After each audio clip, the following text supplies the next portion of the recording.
This video is going to go over how to actually create a two-dimensional array with the syntax in C++.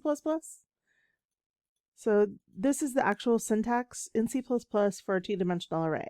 So you're going to see here that we have the data type, so that's int or string or whatever kind of data type you want, the array name, and as you can see I have camel case here. That's the case with anything. Usually you just have it lowercase. If it's 2 words, you could have the second word uppercase. And then you're going to have square brackets with rows and calls. And that equals, and then this is if you're going to define and initialize the variables from the get-go. You can also initialize variables later on, but you can see like it's row 0, column 0, row 0, column 1, and so on. So you could kind of see that. So let's go over to the IDE, and we're going to start, actually coding this. So I will leave this for later because we'll need to print something out. But we want to make what we were showing in the Excel spreadsheet, right? So it's a string name, right? So we'll actually call it first, or a full name, right?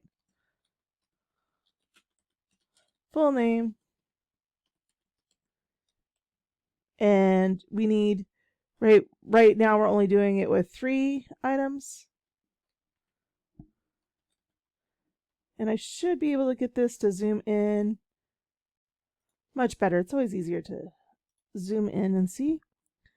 All right. So that is me just defining, right? This line, I have my data type, which is standard string, and then my variable name, and it's a full name. So F is lowercase, N is capital, and the square brackets with the size of the array. And we need to define both the amount of rows and the amount of columns. Now, depending upon which one of them is going, like the rows, that's going to be for, first name, last name, middle name, address, however many things you're going to be. And then, then the other one is going to be how many people you're going to store the information for. So if we just wanted to do it like we had, where we define it in advance, right, we could do it this way. So we had Jen and Smith and Tom Jones and Sue Johnson.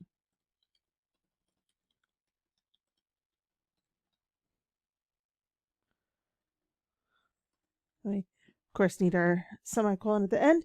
So that would give us it if we were going to be doing it that way. And we could also, if we wanted to, we could change all the values, right? So write full name,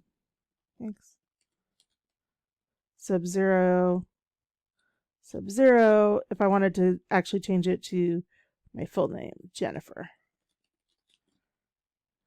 Right? If we wanted to, we could have initialized it this way, where we go through each part and give out all of this particulars. So now we're going to just print everything out.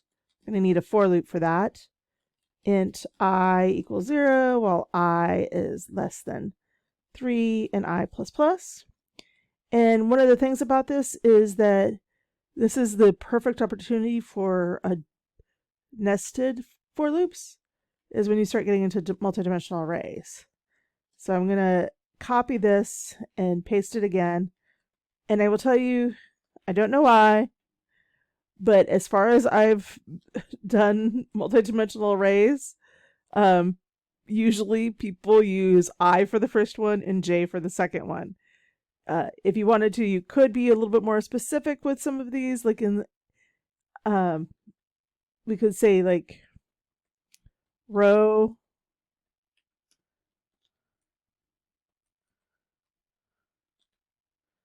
and calls as well. And we're going to need our closing square brackets. And so now we're just going to print it. So I'll copy this print line, and we're just going to put our variable name here. So we need our full name, sub, and then we need our row and our calls. So if we just execute this, and we can see what happens, right? I always compile first, make sure I compiled right, and then execute. And you're gonna see, right, we have Jennifer Smith, there's a blank line, Tom Jones, there's a blank line, Sue Johnson, and a blank line. Now the reason it has that blank line is because I messed up, right? I did for the same amount of rows in each one, the same amount of rows as the same amount of columns, but we didn't have as many columns, right? We only used 2. So even though we defined 3, we only used 2. So we're printing out garbage for the last one. So we want rows to still be 3, but we only want columns to be 2. So then we could compile it and we get the right amount of names printed out, right? In the next video, I will talk about creating a function and passing multidimensional arrays into that function.